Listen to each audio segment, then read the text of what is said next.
Why I made that, it looks really simple, and I would wish for you that you follow these simple steps instead of creating so many videos to describe each and every detail, which you don't need yet. That's for really scaling the company big, but in the beginning, it's more a leadership thing.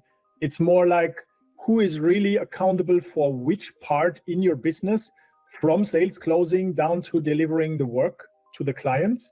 And then who leads the team so that everyone collaborates properly together, right? That's like, if you build a house, you need the basement, right? You cannot start with a rooftop. I mean, you can, but then chances are high you will never live in that house, right? The basement is really the foundation of the business. And I just share that with you. Yes, and for everyone here, that is nothing new. That's all also in the course, step by step on how to build that. But I just want to give you the focus again and an overview. On the left side, this is what you sell. It's your offer.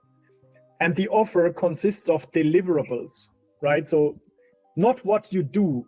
Clients don't care what you do. Clients care what they get. So what is the result that you take and hand over to them? For example, it can be an SEO audit report, right? That's a result. It can be an SEO blog post published. That's a result, right? So think of results, then you can quantify them. 1 SEO audit report, 10 SEO blog posts per week, for example, right? So that's what clients get and that's what they pay for. Now, this is the responsibility of sales to sell it, right? Because they should only sell this thing. If they sell everything always individually, then everything behind becomes a huge mess. And then it is the business owner to decide what should the business sell. What do you want to sell? That's your business strategy. That's the basement. That's the foundation of your business. What exactly do you sell, right? And that includes the deliverables. Now, let's say sales sold that. And from your offer, the backlog is created for each, what you typically call project, right? So you take the deliverables, put them in a backlog, and that's what your clients get, or in other words, that's what your team needs to produce and deliver. So now this is the sales side, basically, and filling the backlog is the handover from sales to your production, to your team. Now your team, when you say currently there is a lot of chaos because there are so many people joining, clients and team members, then creating videos will only solve this small part here, right? This is your videos. It's the onboarding and the training to get people in your team, but that is just a small fragment. And that has the lowest leverage when you only have a few people. The highest leverage has all these other components and that step by step. So the first thing is, do you already know who is working in which role exactly? Your customer success manager should take ownership for this. So they get a contract where the contract defines, dear client, we deliver all this to you and you pay this price for that. Then the customer success manager should put these deliverables in the backlog of, in your case, ClickUp, of your work tracking tool, right? That's this one here. So that your team knows exactly what they should do. That is the responsibility of the CSM. If you sold something that is not clearly defined, then these things need to be defined before the team starts working on that. This can be done by the customer success manager, or you hire a business analyst. When you have your roles defined, then the next thing which has the highest impact is this layer.